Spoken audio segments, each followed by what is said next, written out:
What is up, everybody? You know, we always start this show off by showing love to those companies who help make this podcast possible. Guys, I'm starting it off with my friends over at CompanyCam. Guys, every time I use this, I learn something new about them. I don't care what size you are. CompanyCam just makes the simple things even simpler. We all got to take pictures. We all got to present them to customers. This place makes it so we're not those guys. We're going through our camera roll and all we have is pictures of fucking nomenclature plates and furnaces, and they should be in a whole separate place. CompanyCam does that for you, so it categorizes them. It puts them in a folder, list it with the customer. They're geotagged, they're time stamped, everything there to cover your ass when the picture was taken, what was done, before and afters, and it even gives you little templates. I actually am going to have Claire Fick from CompanyCam come back on. I said it last week. She just did a podcast with my friends over at the Service Business Mastery podcast, my buddy Tersh and Josh, explaining even some of the things that I didn't even know that they did, how it can help you in SEO and automatically put new pictures up of your current work based on the area and, you know, who's looking and all that kind of stuff. So it really, really is amazing, guys. I tell you to go check it out. I've been able to work out an awesome deal for you guys. 14 days for free. No credit card, no nothing. You literally get to try it for 14 days. If you like it, great. If you don't, no harm, no foul. But if you do, if you go to companycam.com /HVAC Uncensored, they will give you 50% off your first 2 months. All right, next. Let's hurry up and get through these. Guys, my friends over at Bluon, if you have not, after everything that I've told you and everything we've done on this podcast, if you have not downloaded the Bluon app, I don't know what the fuck you're doing. Guys, Bluon is a resource to have in your pocket that is like no other. All right? It is tech support. It is manuals. We all go out to things. The manuals have been lost or whatever throughout the years, and you need it. You go on the Bluon, you put it in, 300,000+ manuals in there. Does that mean you're going to look and you're going to find one and they're not going to have it? Maybe, but if you let them know, they're going to make sure they get it. Some of the oddballs aren't in there, but most of them are. The same piece of equipment, you can't figure it out, no matter what brand it is. Call Bluon. Their tech support team is going to help you get through and get the problem fixed. Then you find, hey, you need a blower motor. You go through the Bluon app. You order it from your supply house that you're already using. And then that part can be delivered to you. Guys, it keeps getting better. There's no reason that anybody should not have the Bluon app downloaded. It is 100% free to the technician. They're amazing people over there at Bluon. I am so happy to be working with them. And their love for the trade and what they do and what they give for free is just fucking amazing. So download the Bluon app. All right, last but not least, this is a new one, guys. This is friends of mine. This is something that I normally don't advertise, but these guys are good friends of mine, and I definitely want to do this for them. If you guys have not checked out the HVAC Service Secrets Revealed, that is my friend Thaddeus and Evan. They also own On Purpose Media. If you are a HVAC company in the trades at all, and you are having issues with your digital marketing, your SEO, your website, all that kind of stuff, go give them a try. They are willing to give anybody from HVAC Uncensored Nation 10% off your first 3 months. These guys are great guys. I love what they do. They are actually the guys who are building or built the HVAC Uncensored website for me, my store and everything, which is almost done. They've been awesome. I've been the one slowing the process up, to be honest with you, just because of so many other things. But marketing is key. A lot of people think the more you spend, the better it is, but you need to know where you're spending your money, how you're spending your money, and if you're putting it in the right place. So go check out them over at On Purpose Media and get that shit started today. All right, let's do the pledge, man. Got an awesome guest for you guys tonight. I cannot wait to get into this show. Let's rock and roll.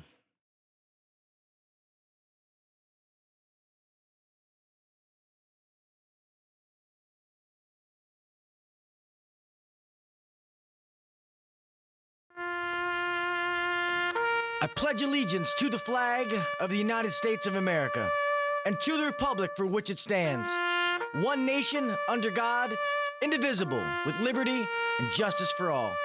God bless the United States, and thank you to all those men and women who defend it.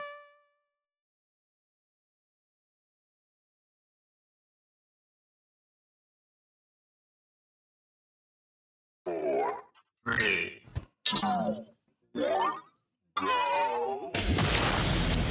Welcome to the #1 rated HVAC podcast. If you're looking to grow in the HVAC industry, then you're in the right spot. Blue collar people talking about blue collar shit. Let's get better together. So turn up the volume, buckle your seatbelt, and let's welcome your host, Gil Cavey Jr. What is up, everybody? Welcome back to the HVAC Uncensored podcast. I'm your host, Gil Cavey Jr. Another great show for you guys tonight, man. I'm looking forward to talk to this guest. So many different things that we're going to talk about. Sorry for being a few minutes late. We were literally talking off air and just hearing some of the story and hearing different things. I was intrigued and I was like, man, we got people waiting. Like, we got to say this on the show. This stuff is good. So without further ado, let's just get into this. Guys, if you can help me put your hands together for the one and only Mr. Darren Dixon. How are you, sir? I'm good. How are you doing, man? I'm doing great, man. Thank you so much for being here. I know you're kind of out and about traveling right now. Yeah, I'm good. Thank you. I'm glad to be here. I'm on a I don't know, like 20-day road trip or something with my wife, and we left Sarasota, Florida, like 4 days ago. Now we're out here in Southern California, and we're going to be hanging in the West for a little bit and then heading back. But I'm really glad to be here. So forgive my very casual appearance, but I just rolled into Southern California here just about an hour or so before this call. So it's all good. I'm always casual. I'm whoring out somebody else's merch most of the time, all the time. Southern California, I love it, but I like visiting there. I don't think I could ever live there though. Traffic is crazy down here. Yeah, and the price of gas is pretty high too. I just filled up. I drove here, like I said, and I had to stop and fill up my Range Rover, and it was like $5.54 a gallon. So that's pretty much, that's about, I would say about $1 and about $1.40 higher than it is where I'm at, but you know, whatever. I'm not trying to bitch. I'm just saying.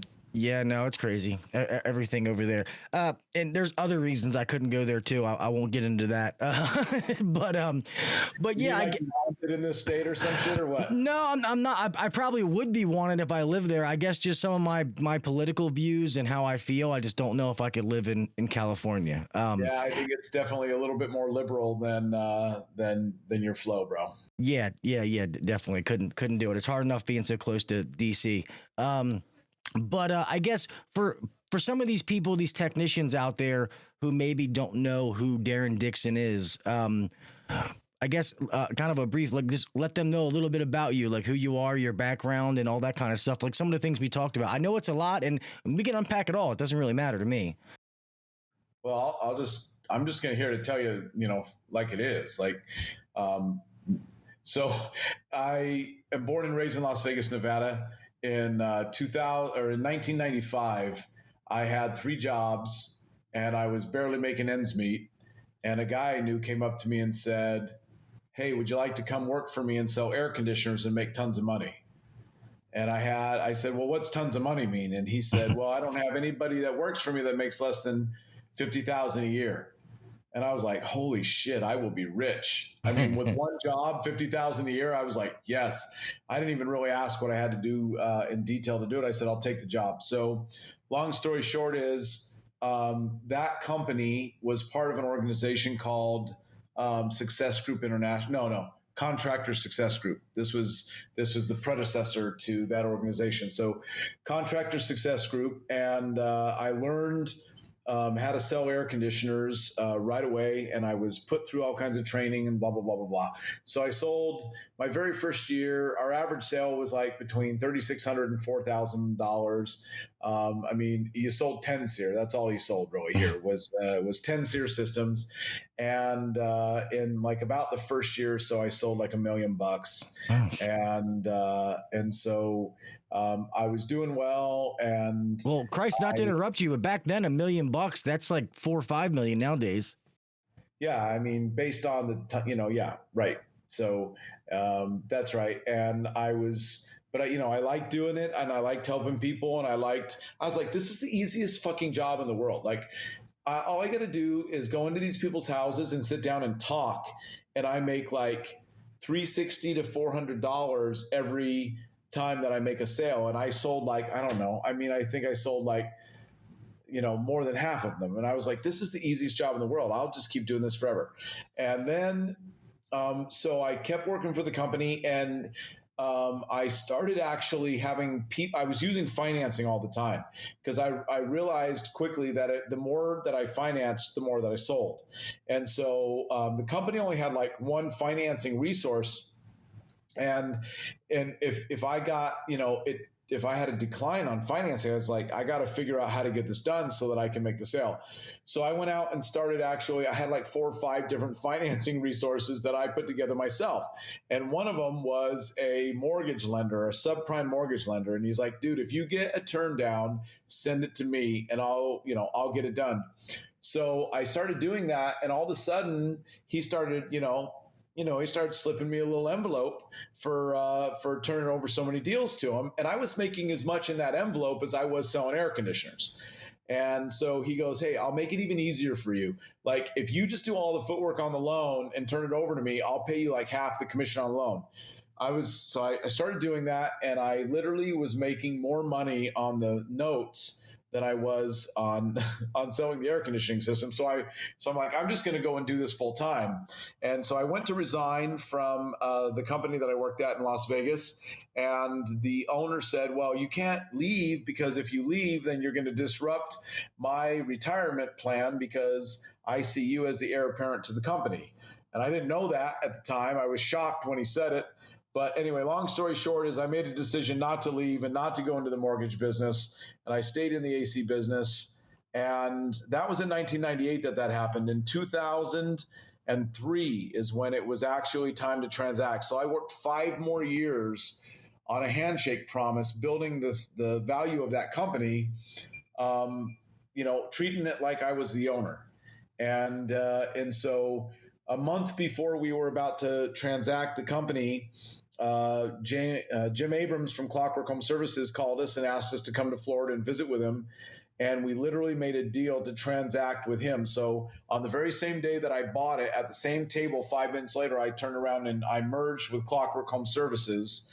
And, from a guy that was, from a guy that didn't go to college and, was living in the back of his friend's pickup truck at one point. In the very beginning of 2004, I was all of a sudden an instant multimillionaire. And so from there, I really went to work on building the organization at Clockwork Home Services. So I was now in charge of Ben Franklin Plumbing, Mr. Sparky Electric, and 1 Hour Heating and Air Conditioning. And at the time, it was just me. I didn't have a team. So I was traveling around the country, acquiring businesses, and then was responsible for overseeing the operation of those. And from 2004 until 2008, 2007, from 2004 to 2007, we bought 21 locations, and we grew from 0 to 161 million bucks in about almost 4 years. Holy shit. And so it was very busy, and we grew a lot. And I think the most valuable thing that happened to me during that period, because, all throughout that period, Gil, like I was, one of the main trainers at the training at our training school. So I was training technicians on communication skills. I was training the $1 million and $2 million training for comfort advisors. And I think the most valuable thing that happened for me during that time period was I learned about the power of consistency. The power of consistency.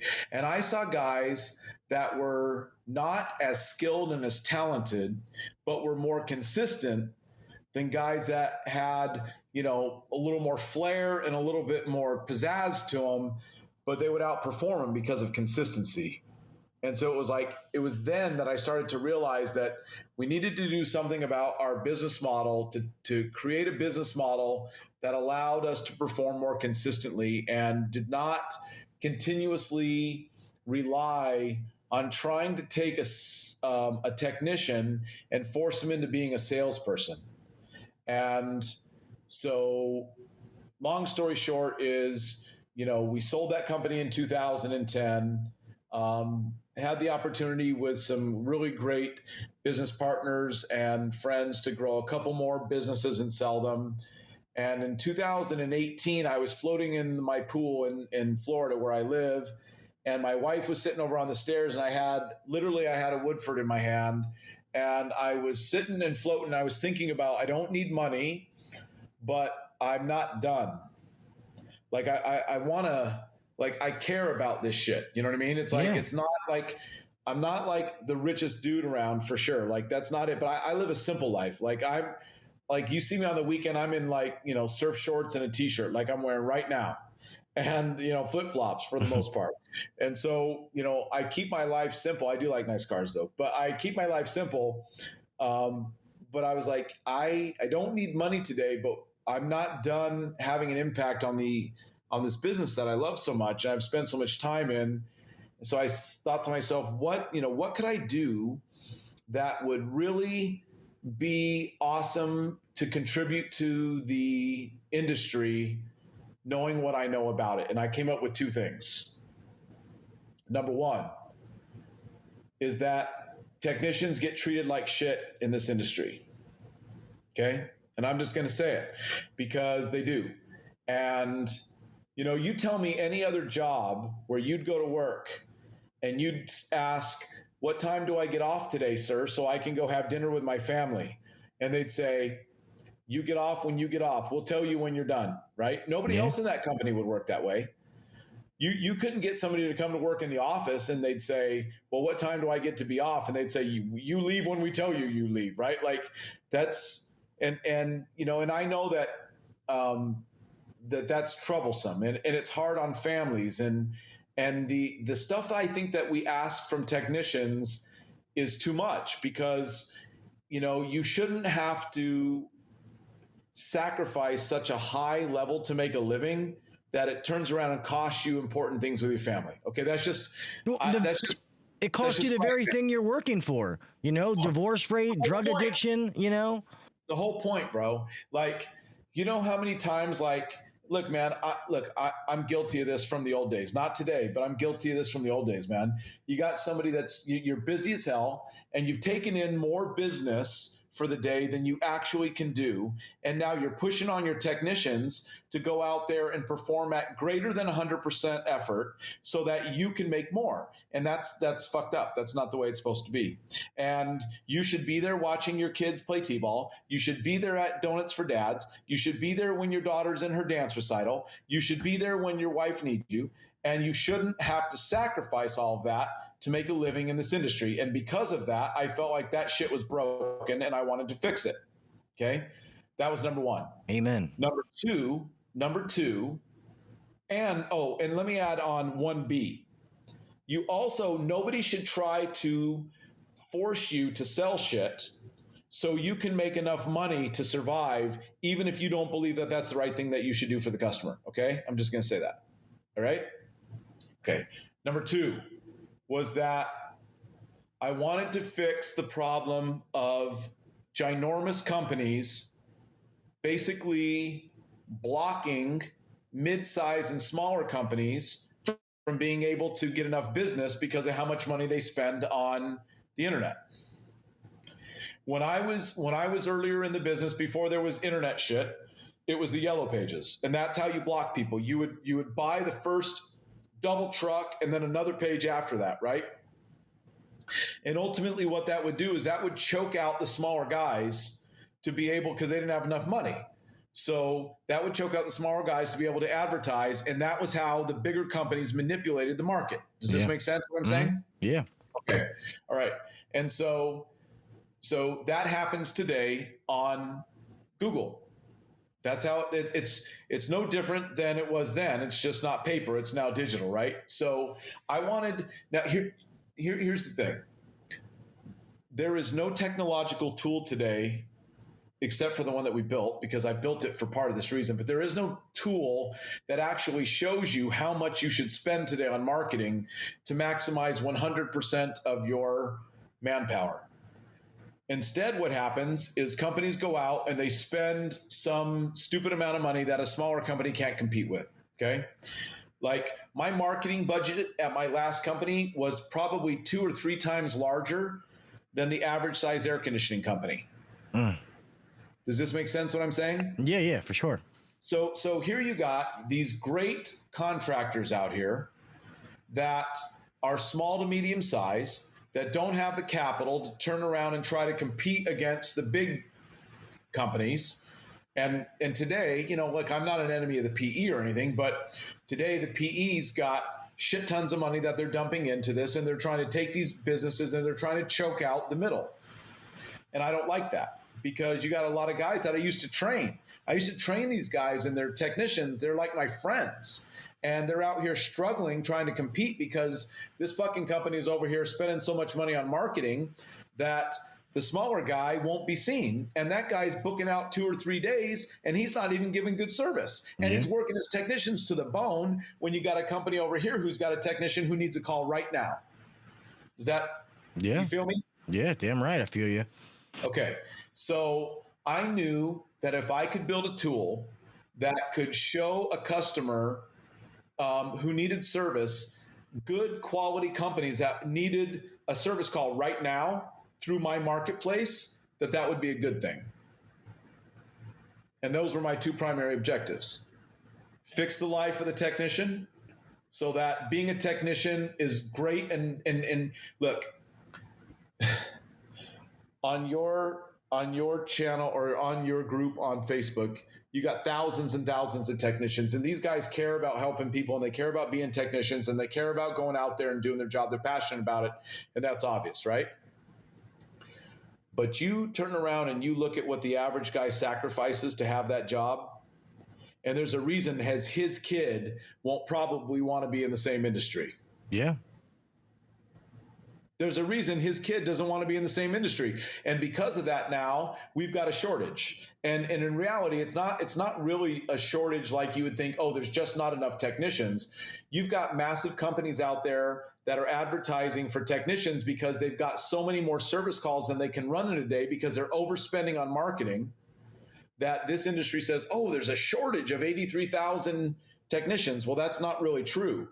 What's really wrong, Gil, is there is a broken distribution between service calls and available qualified service companies. That makes sense. So that's my jam. And then what we realized is that once we could do that, so we built Fixify to do that, right? That's what it is. And I've heard people go, oh, it's Uber and all this. It's not Uber.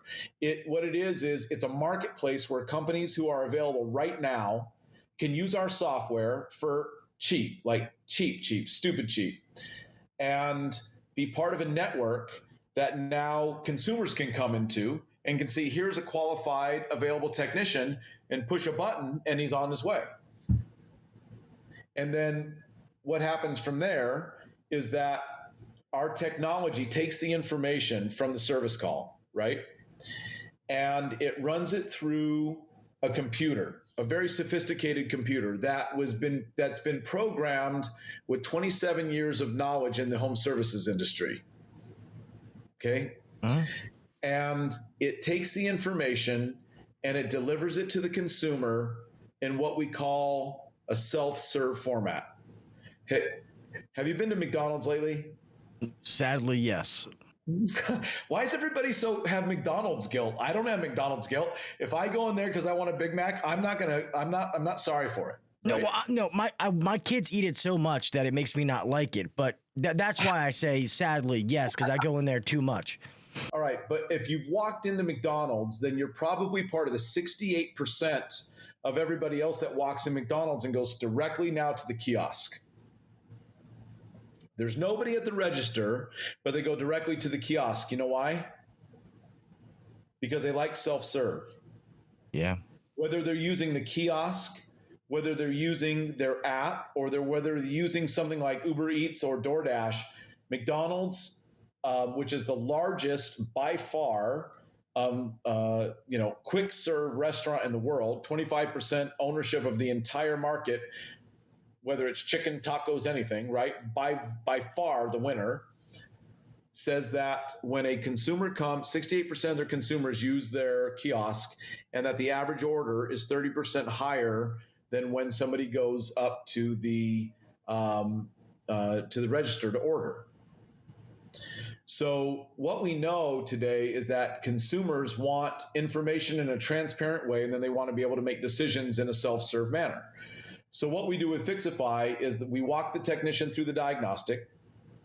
He enters the information from a comprehensive, performance evaluation of the machine. And then we carve up the information and we show it to the customer in what we would consider to be a self-serve format. We show the customer what the required repair to turn the machine back on is.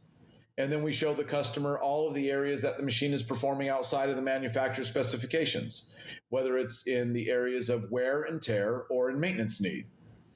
And now the customer is able to use basically a smart iPad or a tablet right there on their counter, and they're able to choose what it is that they want.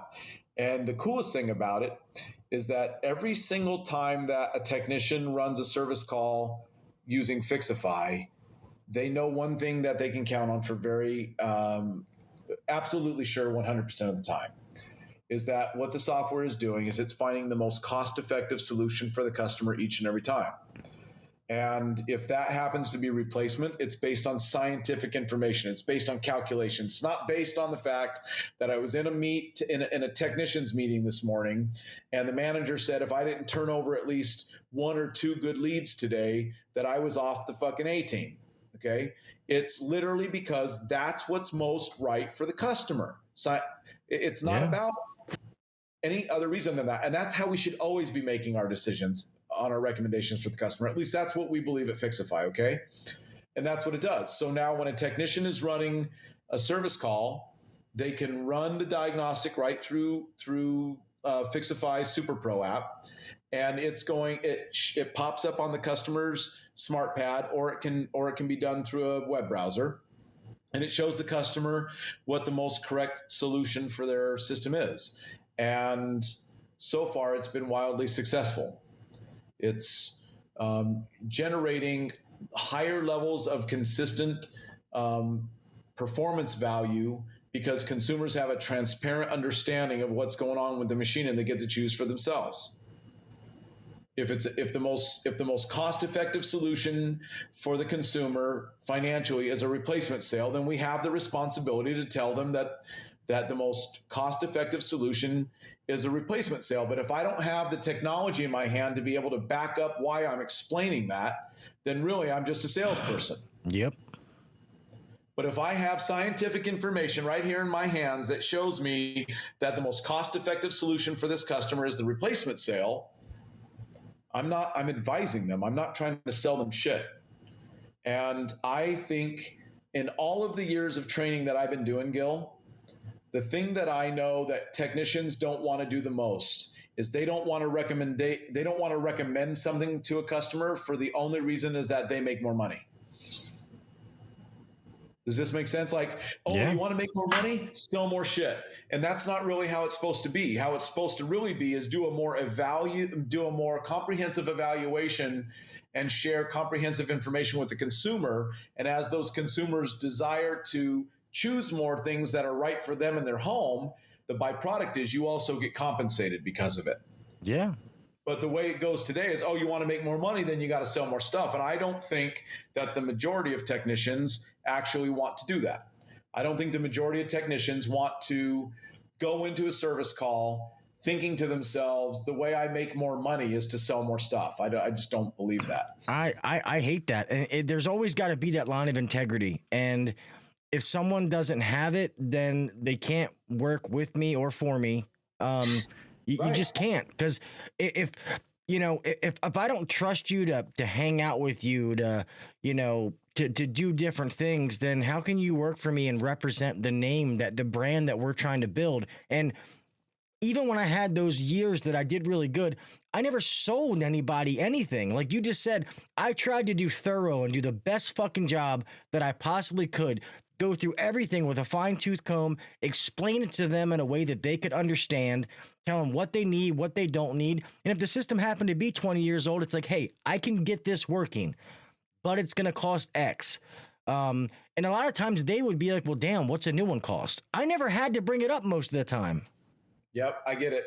And now with the way that we built the flow with Fixify is that you just put the information in on the evaluation of the components, and then we produce a financial report that says here's based on your age, based on the condition of the machine, based on the cooling hours and degree days of where you're at in the HRI zone, right? And based on your zip code, and it even knows what their utility rate is, and it runs an analysis on it, and it says here's what makes most sense financially.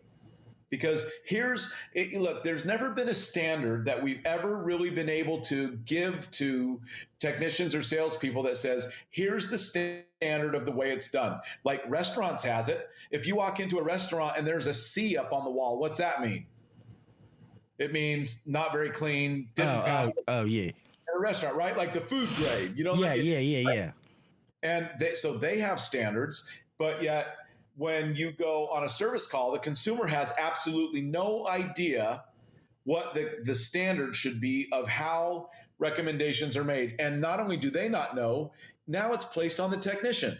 How is a technician supposed to know what's right for every single person? Yeah, it's hard. All they can do is go, well, here's what I would do if it was mine, because I'm not you, right? So I'm not you. So all I can really do is go, here's what I would do if it was mine. And because you can fix it if it breaks, you don't have the same mentality as the consumer does. So what Fixify does is it knew that. So you put the information in, it makes it transparent so the consumer can look at it and can say, okay, I can fix what has to be done to turn it back on for this. These are the areas that are worn out and are probably my next repairs, right? These are my areas of maintenance that are needed. And you put all that together and you run it through a calculator, and there is an answer on whether replacement or repair makes the most financial sense. And in a world where there is no actual standard for what we can always know we did the right thing for, we said, let's just make it a financial decision. If it costs more to keep it than it does to replace it, then we should recommend to the customer that they should replace it.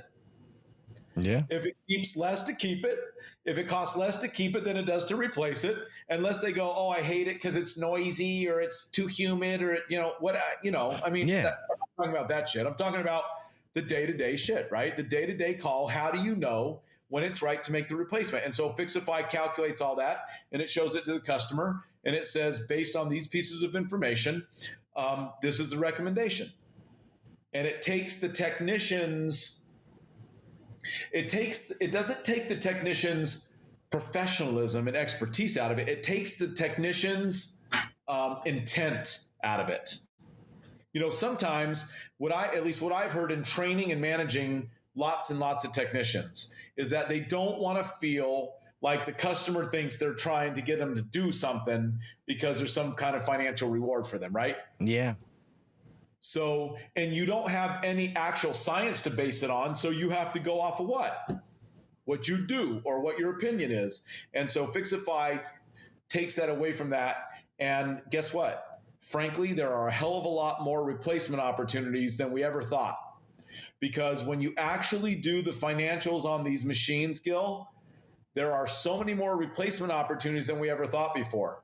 We used to go off of age only, right? Oh, if it's over this age, then, it's a replacement opportunity, right? Yeah. I mean, dude, I coined that phrase, okay? But now what we know is that when you actually look at the machine through an economic lens, the replacement opportunities are a lot more expansive. And so that's what our software does. That's what our app does. Like a technician can use our app and can run a service call, and it's going to make the recommendations to the consumer for them. And then it doesn't really matter what operating system they use. If they use Service Titan or they use, House Call Pro or whatever it is, you run the service call through Fixify. The customer says yes to what you want to do. You just transfer it over into your invoice in Service Titan or whatever it is you want to do. Now, if you're a business owner and you want to use Fixify's full software, well, then, that makes sense too, but you don't have to. You can use it, or you can just use it as a sales tool. And it's very effective. That's sweet. Somebody just asked, does the software have the replacement cost built in to show the customer? Yes, it does. And it actually shows the customer what the true cost of ownership it is. So we set up it's real super simple. When you use it, we just set up what your price book is in the back end. And then when you run the service call, it runs a calculation of what the cost to keep that machine is, because it knows what it is, and it compares it to your price book. And it runs an analysis of your price book against that machine, and that's how it makes the recommendations. And there's no such thing as good, better, best in Fixify. There is the lowest cost of ownership, mid cost of ownership, and the highest cost of ownership. And wherever the chips lay, they lay, or wherever they fall, they lay. But I can tell you this is what's freaking amazing, dude. So at the end of 2020, we were beta testing the software on ourselves. We actually went out and bought like 11 trucks, and we set up an air conditioning company in Sarasota, Florida, almost overnight, Gil. And in the first 11 months, we did almost $6 million. Okay. And we did that because we were testing the software on ourselves. And here's what happened. 81% of all the replacement sales were highest efficiency, because the consumer could see the information and they chose what was the highest ROI, and the salesperson or the technician was never actually having to even tell them what they should do. It was all right there in black and white. And so what happens is Daikin comes and knocks on our door, and they go, what the hell are you doing over here? Like, you just barely opened up and you're already like the largest buyer in the region, and you are the second largest fit dealer in the United States. Like, what the hell? And so we showed them the technology and how we were doing it, and they grabbed it. And, so now we're a strategic vendor for Daikin, Goodman, and Amana. So if you're like a Daikin, Goodman, or Amana dealer, you can probably get them to pay for the software for you, because what it does is it helps you increase your performance so much. I'm in. That's cool, because we actually do that stuff. So let's do it, bro. I'm telling you, it's crazy. So let me give you one little case study besides my own, right? So we did $5 million. 81% of the systems were in like 10.5 months. We did over $5 million, and 81.5% of them, or whatever it was highest efficiency. So, but that's all cool. What's really better is when somebody else uses it and it happens. So we have one of the first companies that we rolled out in Southern California. He had a technician that was a non-selling technician, and he started his technician on the software, and in the first day did $56,000. He had 3 replacement sales and 2 high dollar repairs on maintenance calls, and he was a non-selling technician. He outperformed his best month ever by $80,000 in the first day. In the first 30 days. So what we found was it's the power of consistency, Gil. Yeah. So the software recognizes if a customer has a maintenance agreement or not. And it presents a maintenance agreement to the customer every single time that consumer doesn't have a maintenance agreement. 61.2% of the time, consumers are taking a maintenance agreement. We've never ever been able to come close to that. Like, all the best training I've ever done in my companies, we couldn't even come close to that. And so it just shows us that the power of consistency, when you use the right tools, like, does that make sense? Oh, it makes perfect sense, because think about it. A lot of these, like myself, or, one-man bands and things like that, like, you get a process and you do really, really good job for your customers. But as you want to grow and scale, now the problem is teaching somebody else to do what you do. You know what I mean? What you just said is called capability transfer. Okay. So in the business world, like above us, bro, like in the business world up there, they call it capability transfer. So the challenge that you just described is that what you can do, you cannot effectively transfer that same level of capability to others, even anywhere near what you can do yourself. And it's not just you, it's all of us. It's capability transfer. Shit. If I could have a successful capability transfer without technology, I'd have done that shit a long, long time ago. It's very difficult to do, especially when you're bringing in new technicians to the industry. Isn't it? Yeah, it is. Sorry, answering somebody in the comments. Yeah, it is. And trying to, I feel like that's always been an issue. And it's things that I hear a lot is, and we talked about McDonald's and consistency. You're always consistency with McDonald's. They've mastered it. Whether you're in Florida, Maryland, California, Canada, a Big Mac's a Big Mac. And customers like that. They like those companies that no matter if Tom, Dick, Harry, Joe, Steve comes out to service their service their house, they're getting the same level of service. They're all doing the same thing. They have a nice truck, all that kind of stuff. So that's why I love something like this where and I've tried to do something like this, like on paper, but that's why I love what you're doing here with Fixify, because it lays it out where it's like, keep it simple, stupid. You just got to follow the process. Gil, I've been trying to do it on paper for freaking 20 years. It doesn't work that way. Yeah, it just doesn't work. You want to know what the real reason is? Like, I never like to allow this to rest on the shoulders of the technician. It's not about that. It's not about an incapability of the technician. You want to know what the real issue? It's really scientific. You want to know what it is? What? It's this. It's that if you think about, well, first of all, the human mind can only manage in an active content way. The human mind can only manage probably 2 initiatives at a time. Like, for instance, in our conversation right now, I want to make sure that I'm listening to you, and I want to make sure that I'm answering, whatever, and I'm not talking too fucking much and blah, blah, blah. These are my initiatives, right? But I can't manage 3, 4, 5, 6, 7 initiatives at one time. I can't. I can only keep on about 1 or 2, and sometimes I can carry a third fairly decently, right? And I'll give this to you as an example and proof of reality. When you think about your training meetings with your technicians, or salespeople, whatever it is, you have your training meetings, and whatever you're training on goes up, right? Whatever you train on. So let's say for the next 3 days, we're training on maintenance agreements and what to do and why they're so important and how it benefits the consumer and blah, blah, blah, blah, blah. And you go 3 days in a row on maintenance agreements. And what happens to your maintenance agreement performance? It goes up, right? Uh-huh. But what goes down? Everything else. Yep.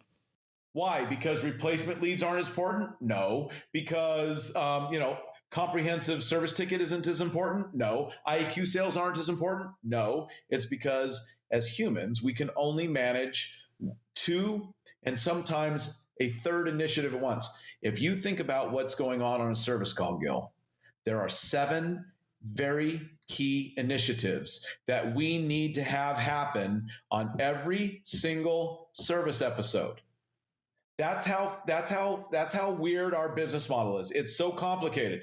We have to have 7 key initiatives happen on our service calls.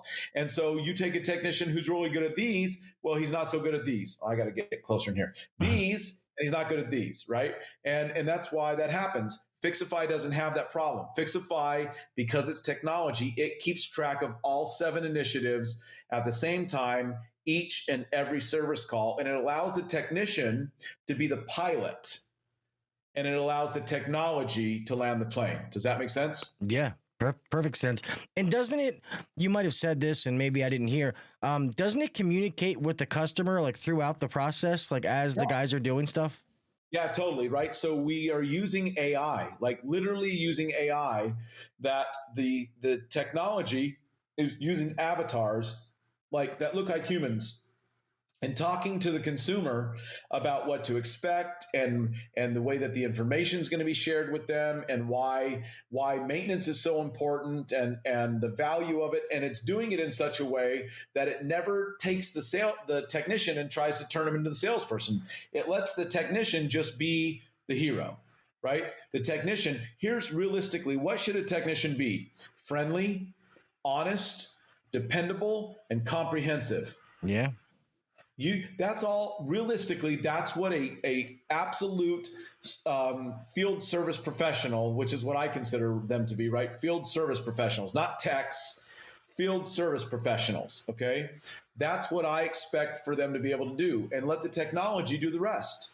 And now you're standing there looking like you are cut above everybody else because the technology that you're using is so far advanced from what other people are using in the industry that you automatically look like a greater level of professional to the customer, and you're not trying to sell them shit. Yeah. And that's the biggest thing. Like, and I've said this before, I don't want it to come off like in a salesy way, is just customers are buyers. They just don't want to be sold. What customers want is they want to know who to trust, and from them they want to know what they should buy, right? You wouldn't be at my house if I didn't have a problem with this thing. Yeah. I want someone to give me transparent information, and I want to be able to trust you, and I want to be able to make a decision that's right for me. And that's what they want, right? It's this idea of, I don't want to buy something that's not right for me, but at the same time, I don't want to avoid something that I should have done. Yeah. And being thorough like that, and you give the customer the good, the bad, and the ugly, you're giving them the information to be able to make a calculated decision. It's not just the people that go in and lie, where it's just, oh, your compressor's bad, you got to replace it. You know what I mean? The guys that are out there, lying and being dishonest. If you think about it, then correct me if you think that this isn't right in any way, shape, or form. I want you to just say bullshit, okay? Mm-hmm. First of all, there are the components of the machine that are functioning within the manufacturer's specification. Then there are the components that are still functioning, but they are outside of the manufacturer's specification. And then there are the components that are no longer functioning. Is this true? Yes. Just show the customer that. That's what Fixify does. Fixify says, here are the components that are no longer functioning. You have to do these if you want to turn the machine on. Here are the components that are still functioning, but they're outside of the manufacturer's specifications because of wear and tear. Typically, those are the next to fail. Right? Yeah. I got a car parked in my driveway at my house that I got to change a tire on when I get home. I was leaving, and I've been driving on this car on my, and I look and I see that the steel belts are poking out, right? That it still got air in it. It's still driving down the street. Do I have to replace the tire? No. But if I don't replace it before it fails, you can be sure that I'm going to be on the side of the road fucking fixing it, when it's failed. And that's the same thing about the components that fail. But you know what the real problem is that I see? And this goes back, it's systemic, dude. Remember what we talked about earlier when we talked about overworking technicians? Yeah. When you overwork a technician, what happens is that technician gets into a rut, and I call it the troubleshooting rut. That technician, in most cases, doesn't even realize how many calls they have to run today, but they know this: the faster I run them, the faster I go home. Isn't it? Yeah. So they get into a troubleshooting rut. And instead of us encouraging technicians to take their time and work on a limited amount of calls and then give them the ability to mark when they're available and not available to work, but we haven't cracked into that piece of it, right? Like that's the other thing that Fixify does.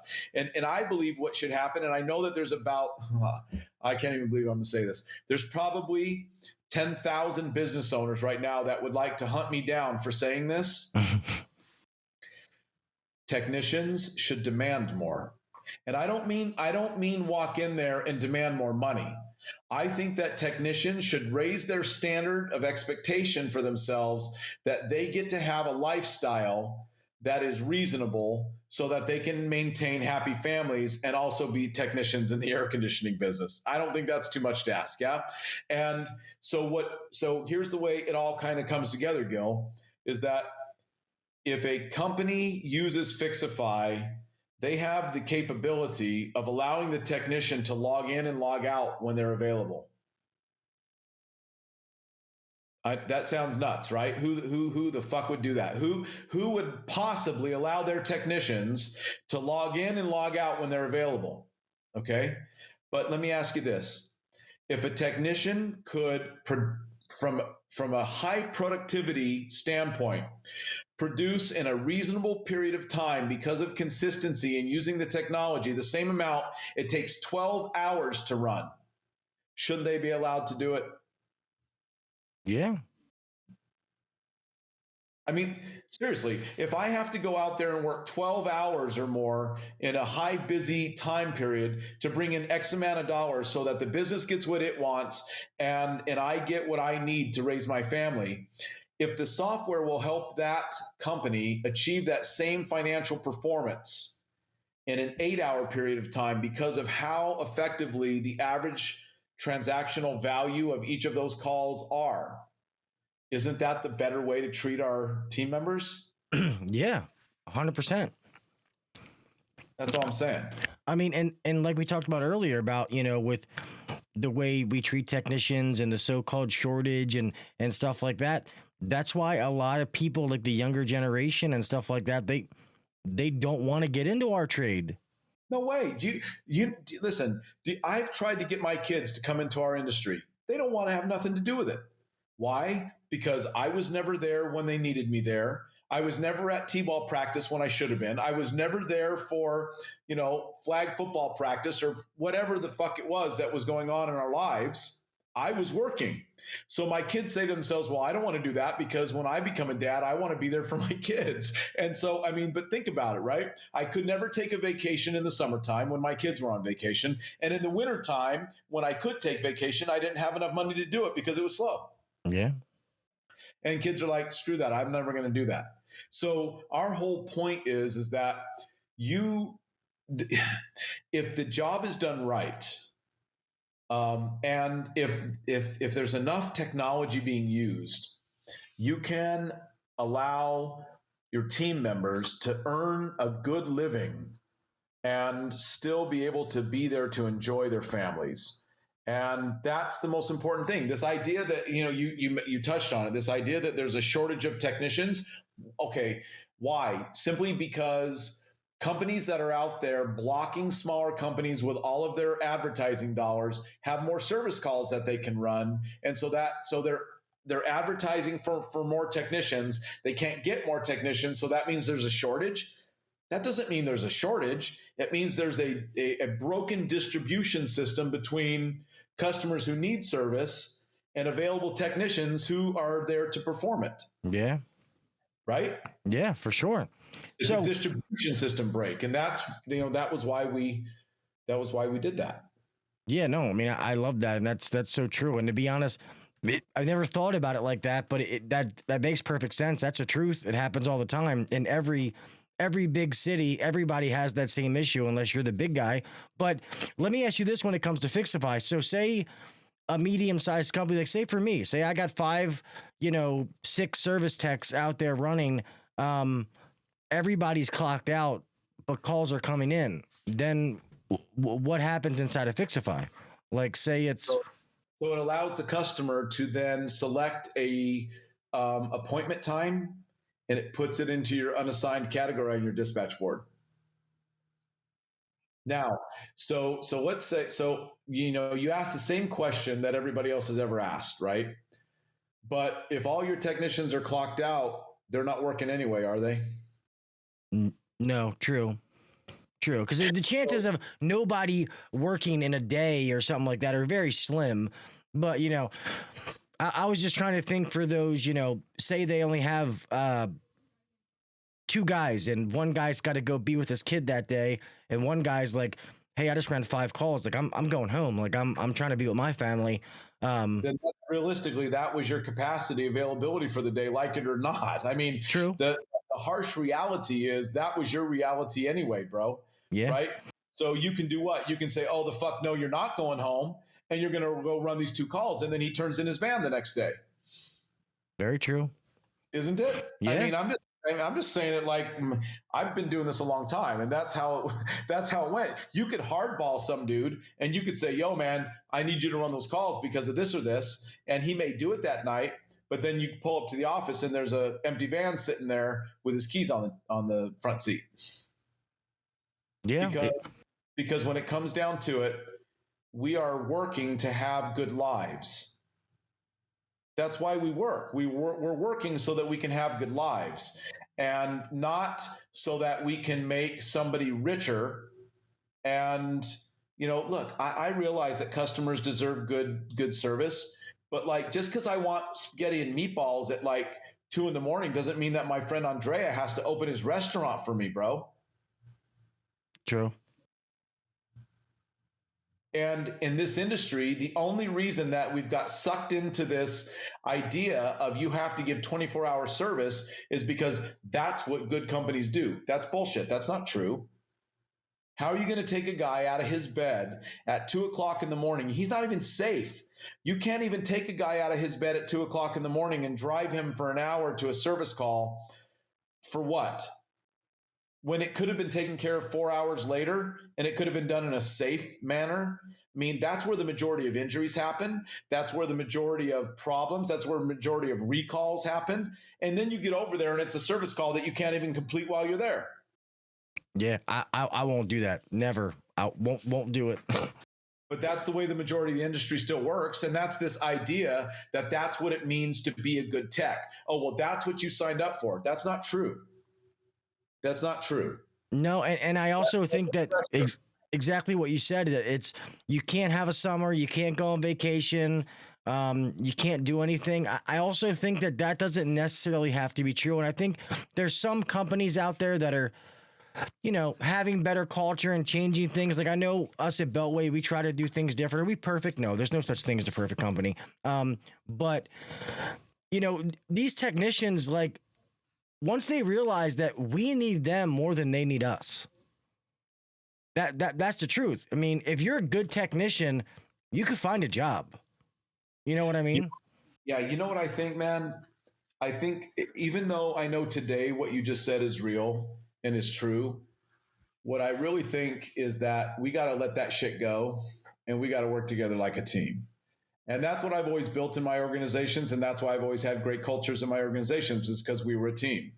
And so this idea that you need me more than I need you, or vice versa, that means one of us is leveraging the other one. What I say is this: when the consumer is getting a comprehensive evaluation of the machine, a comprehensive transactional value follows.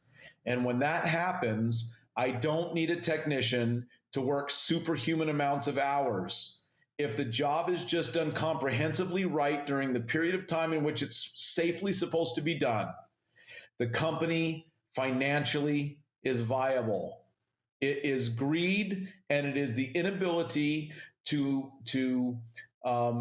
shift some of your earnings into other times of the year than this massive feeding frenzy that goes on when it's either too hot or too cold.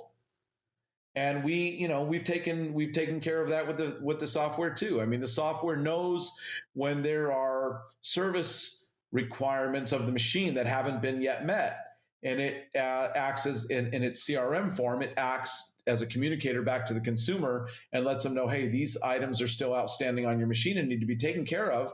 And it moves some of that into the off season. So that's sweet.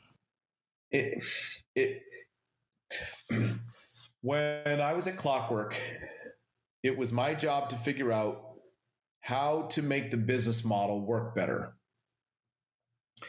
And the only solution I could come up with was we needed to use technology that didn't yet exist. Well, now it does exist.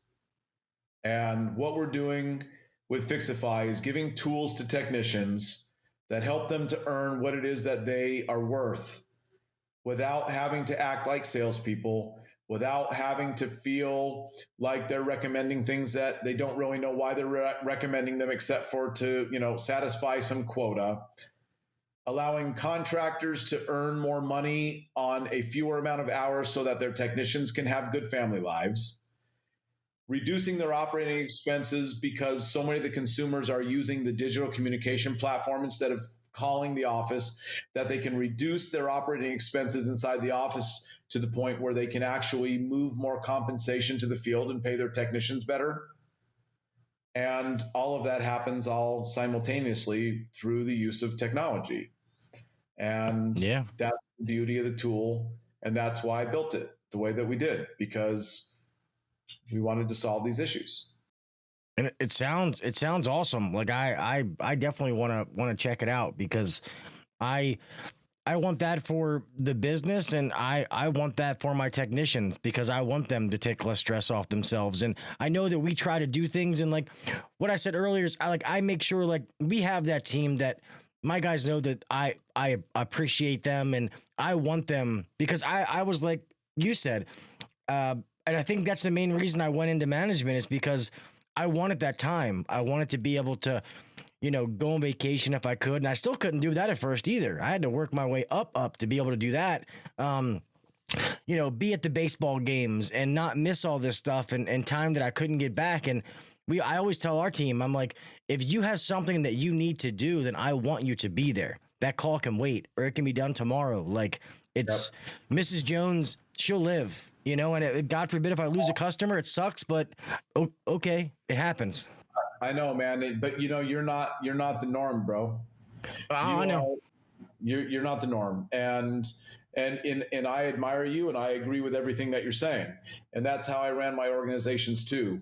What I wanted to do is I wanted to be able to build a change into the industry so that this could be the new way that guys could do it and that guys could work and that they could earn what they need to earn to take care of their families in a much shorter period of time. And which means that the company earns what it needs to earn without putting that guy through that kind of a intense work cycle. Yeah. I mean, it all works together. And what I love is because, I always try to think about what the viewer is going to think and different things. And, they're going to hear, oh, Darren's background is, 1 hour in place like that. We've heard all the stories about them. He's going to come on Gil's show and he's going to talk about selling stuff. You never did that. So let's get that shit straight right now. Okay. Yeah. I hear people talk shit about what they think 1 hour air conditioning was about. Well, they don't know what the fuck they're talking about. Let me tell you what it was about. 1 hour air conditioning was about giving consumers the best experience and being transparent and sharing the information with them. That's what we created the company to be. I can't tell you that every single person that was ever a franchisee or somebody went out there and did things exactly that way. And we were aggressive and we were building a business and we were driving, okay? But it was always about showing the customer what was in the consumer's best interest. That's what it was about. And today it has a rap. Today it has a rap of, oh, just try to sell something no matter what. Well, I think I've already evidenced today by everything that we've talked about and everything that I've spent the last 3.5 fucking years of my life building with technology is that that's not what we're about. Exactly. That's the shortcut, dude. The shortcut is just going in there and trying to tell people they should buy shit. Doing things the right way is actually doing the work to show them where the quality of their machine actually is and letting them make the decision for themselves. That's what's up. Yep. Well, and that you said it, but that was the point I was getting to, that everybody's initial thoughts were going to be wrong. It wasn't going to be that. And I agree. It's like anything.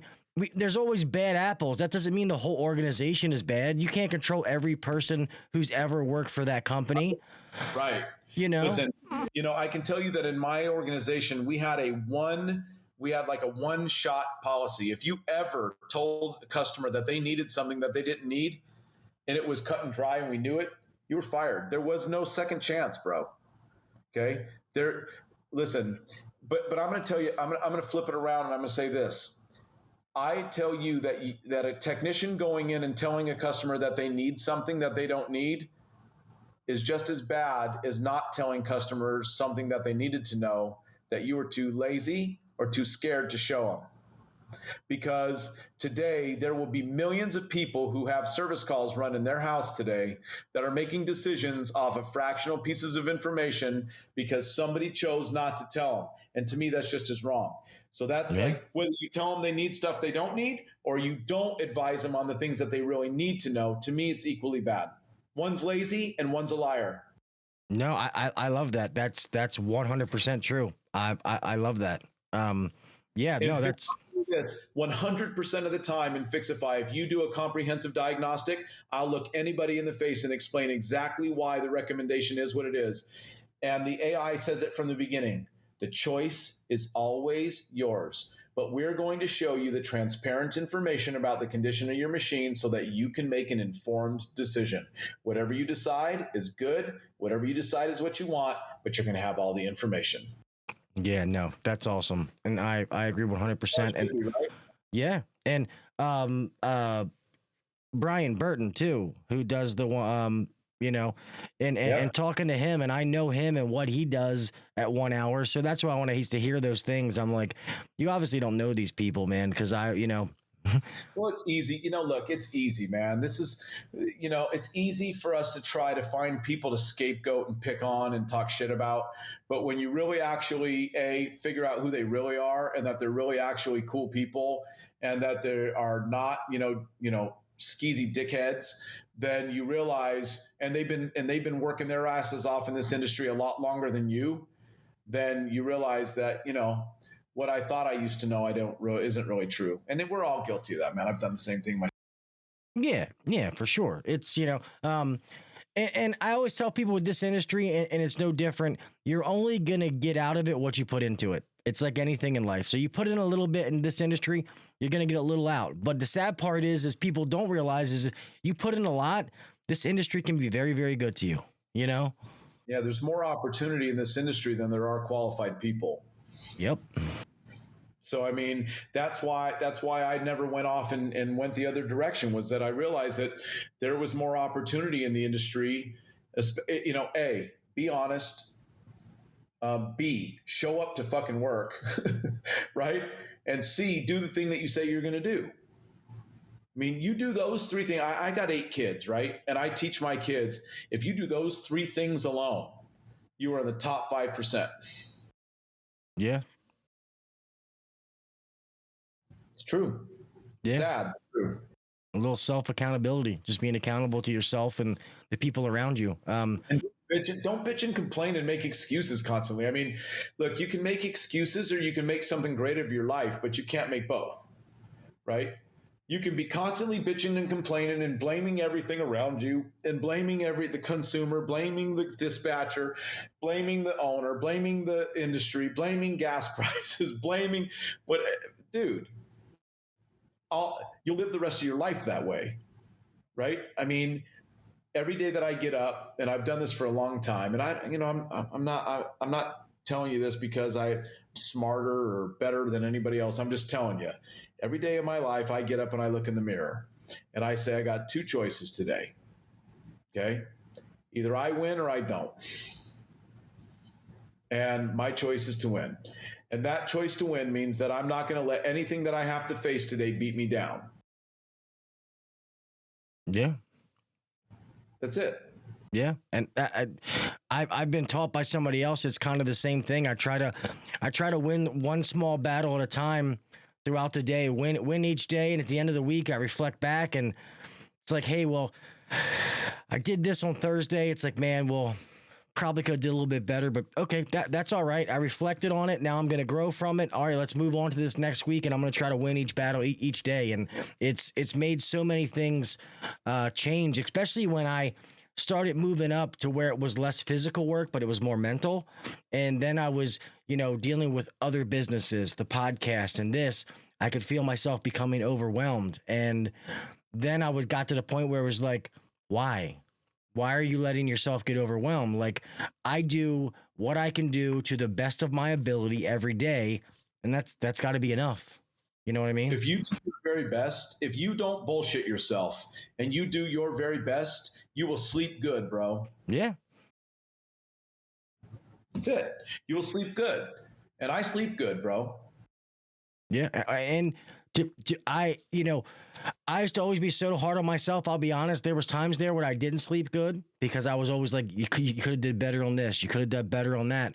But when I started doing the little battles, I lay my head on the pillow now and I go to sleep and I'm happy to wake up to get back at it, I'm like you, man. I've been through all that. And not to say that there aren't still times, right, when I beat myself up, because that's just how people like us are, right?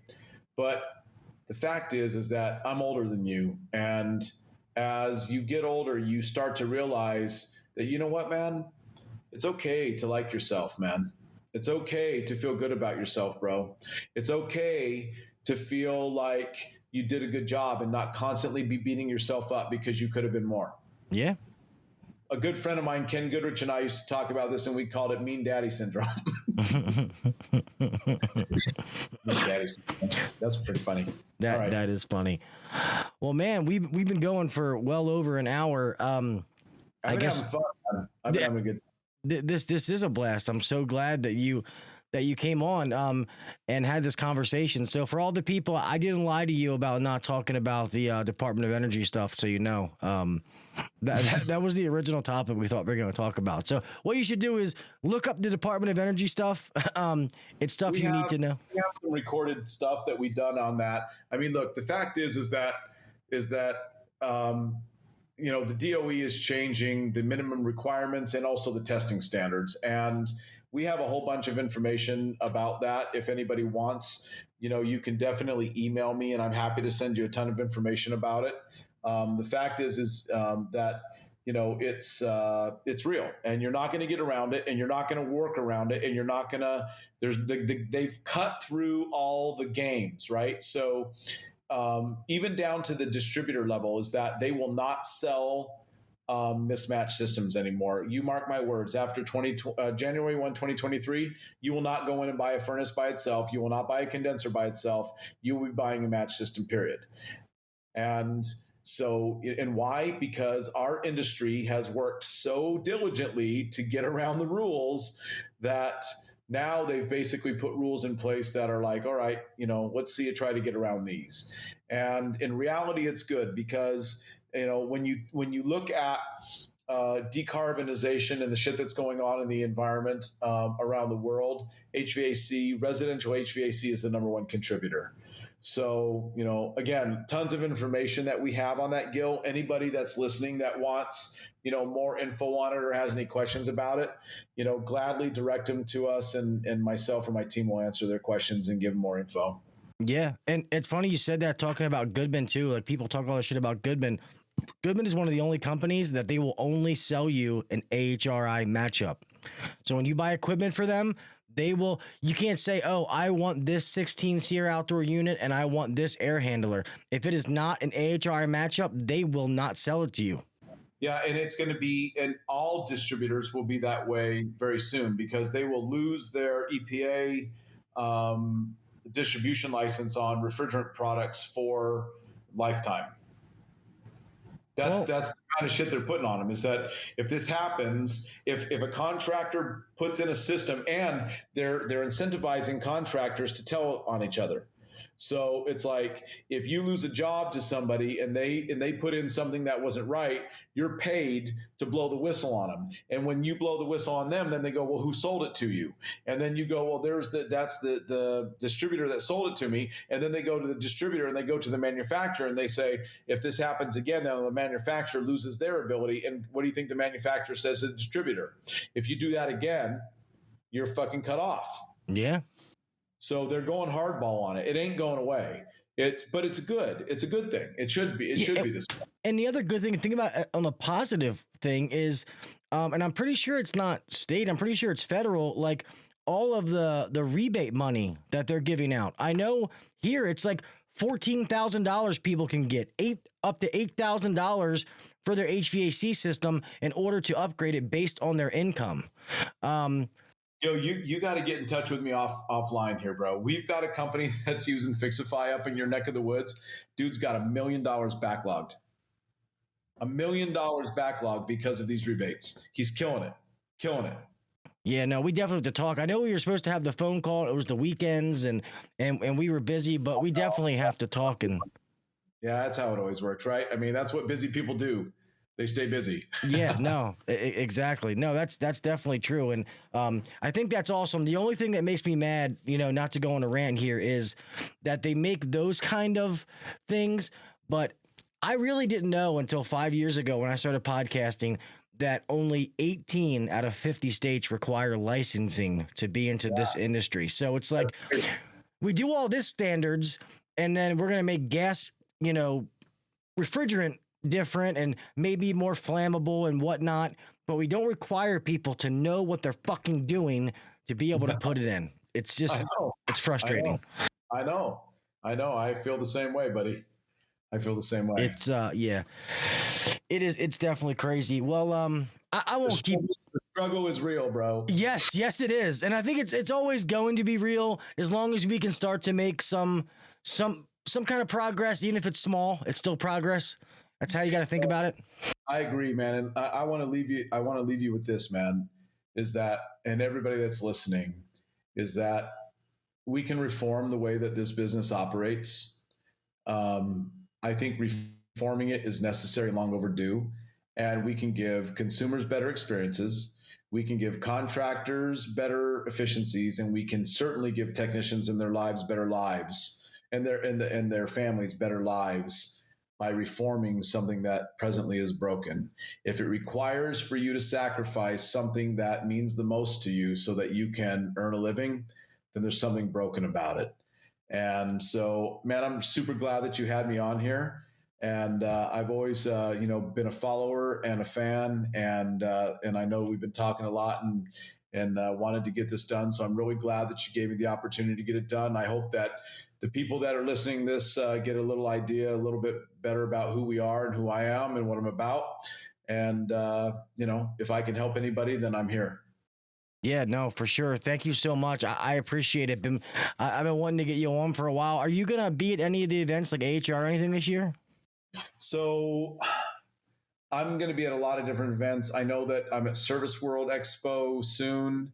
I'm at an event this weekend, but that's not really an industry direct event. It's more of a technology event. But either myself or my team are at basically every major event.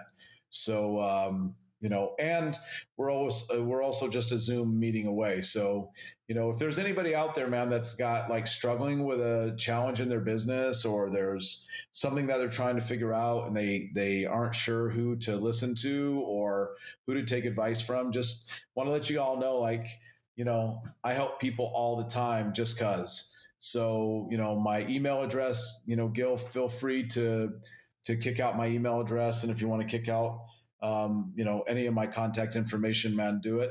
And if there's anybody out there that needs help, I'd really be willing to help you just because that's how I got to where I'm at too. No, that's awesome. And definitely, I mean, you've built enough businesses. I mean, how I'd like to bounce things off of you and have you as a resource myself. And I'm definitely interested in Fixify because, like I said, that's been something in my mind, like paper, and you can't do it. So something like this, it's already built. It just seems like, it's Christmas. like, hey, look at this. So I'm definitely very, very, very interested in trying to check that out some more. Thanks, man. I appreciate it. Yeah, of course. There's people, guys. I'm gonna try to end this. If you have questions, remember you got to put questions in all caps. So, I'm happy to. Hey, listen, I'm happy to answer any questions anybody has. I'm not trying to run out the door. So if you have questions that people want answered, fire away. Yeah, let's see. One guy, Sam, said there's 2 questions from people. Let's see. Payout reward. We like to find.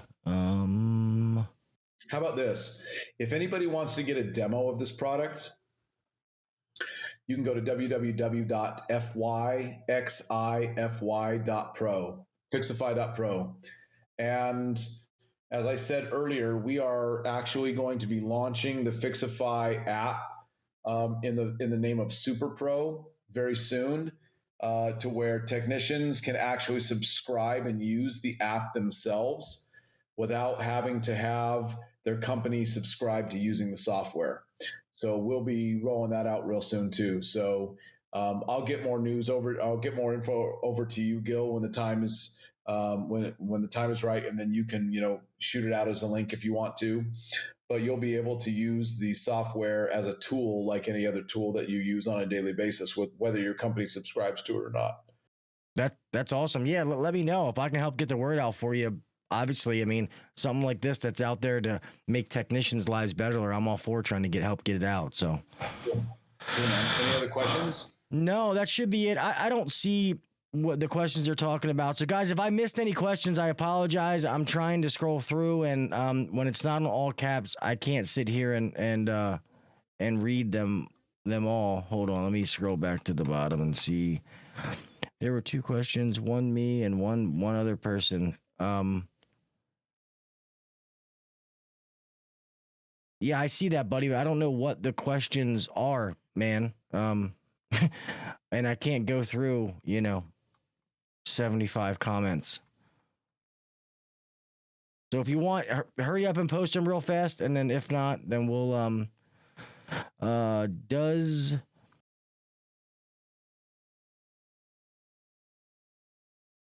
It says, does RHESW send you service calls from customer inquiries, right? Is that what you're looking at? yeah, there's that, and then it says the one guy Kanga who left asked about financing. Does the software send you service calls from customer inquiries?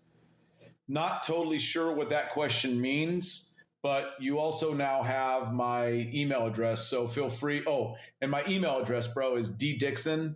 So it's ddixon at teamfixify.com. And it's fyxify.com. So if you have any questions about that, just, I'm not sure what that question is, but yeah. And the one on financing, I answered that before about the financing that they automatically integrated. Yeah. So financing is automatically integrated. Financing is like the default method of payment. And you can use either Green Sky, Optimus, or Goodleap, or anything. Those are the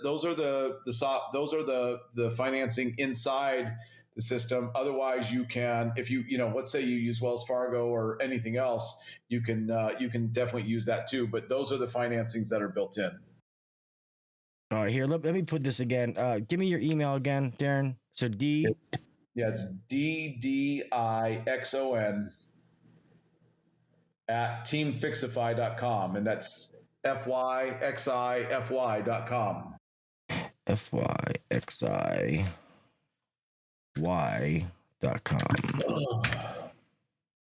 There you go, guys. There's Darren's email right there. So yeah, man, I won't keep you any longer, Darren, but I thank you so much for coming on, being able to talk to you some more. I hope to be able to see you live at another event, so I actually get a chance to talk to you, in person and actually know, because when I met you in Vegas, I knew who you were, but didn't really know you, and I didn't want to be that guy. Even though that you said hi to me, I didn't want to come and bother you and be like, "Hey, sir, how you doing?" No, please, I am not that guy.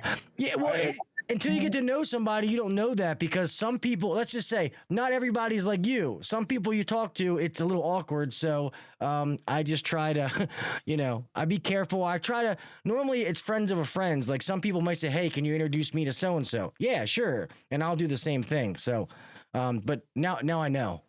Well, I appreciate it, man, but I'm not like that. I'm just like everybody else. Just was lucky enough to be in the right places at the right times, No, I hear you. Amen to that. So, cool, man. All right, well, I'm going to go ahead and start closing this out. Thank you for your time, Darren. I appreciate you, and I will definitely, I'm going to stay in touch with you. Sounds good. Peace, everybody. All right, guys, let's, man, that was an awesome show. I knew it would be, now that I've gotten to meet Darren and getting to talk to him about different things. Just a awesome guy, and what he does for the industry and the advice and stuff that he gets. You can see that he's real. He doesn't come on and give you a bunch of bullshit. And the funny thing is like he said, is everybody would think, because of his background and 1 hour and stuff, that he was going to come in here and talking about selling something. And he came on here and talk about a way to help the technicians. And so anybody who looks at this and comes to watch it, I want you to have that wow factor when you're fucking wrong when you click on it. I can't wait for the messages that people be like, "Oh my God, I was so wrong." Yeah, I know you were. And I can't wait for you to realize how wrong you were. Because I think Fixify is amazing. I remember hearing about it in the beginning phases before it was out. And I'll be honest, the first time I heard about it, I thought it was too good to be true, because it was so cool. And now that I see it's out and what it's doing for technicians, it's fucking awesome. And I really, really am going to check it out for us, because I do think that it's that much of a game changer, and the consistency factor that we can provide for our customers, which is what we try to do in the first place. So, yeah, thank you guys for coming out, man. I appreciate you guys. Thank you for my my moderators who come in here and keep all these things and send me stuff. I appreciate you guys. Can't be any more than a Ravens fan. You're going to watch your mouth, rookie. That's fine. Some of the things I was going to pay for in Atlanta, I'm not paying for anymore now, you son of a bitch. But just kidding. My Ravens are going to win this weekend. But thank you guys very much. I appreciate the support. Only just normal one show this week. Getting back to one show a week. I think there's some time coming up where I have multiple shows. Got some other things in the works. So a bunch of different things popping up. So make sure that you follow me on all the social media sites so that you stay up to date with what's going on with the podcast. I will have another hangout soon. Got some things to give away. Get those giveaways going, so that should be good. That's probably about it. Remember, guys, I'm always here to help you. Send the emails. You got Darren stuff in there. The D Dixon at teamfixify.com. And that should be it. All right. Guys, stay safe out there. We all have somebody to make it home to, all right? Keep your head on the swivel. Be smart. Be safe. Do the little things. I keep looking at the wrong camera. Do the little things. Set yourself apart from the next guy, all right? Nobody's going to knock on your door and give you what you want. If you want it, bust your fucking ass and go get it, all right? There's no reason to say, I don't know. We live in a world where information is at our fingertips, podcasts, books, the internet, whatever it is. Learn, study, get what you want, all right? Obviously, I am always here to help you. If I can help you in any way, I don't know everything, far from it. Not the best tech, installer, salesman, whatever. If I can't answer it for you, I'll find somebody else who can, and I'll learn at the same time. It makes us both better, all right? Email me, HVACuncensored@gmail.com. Direct message me on any of the social media sites. Other than that, I'll talk with you mofos later, all right? Be safe this week.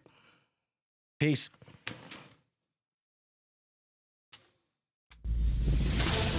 Thanks for listening to the HVAC Uncensored podcast. Don't forget to check us out on Facebook and Instagram, or email us anytime at hvacuncensored@gmail.com.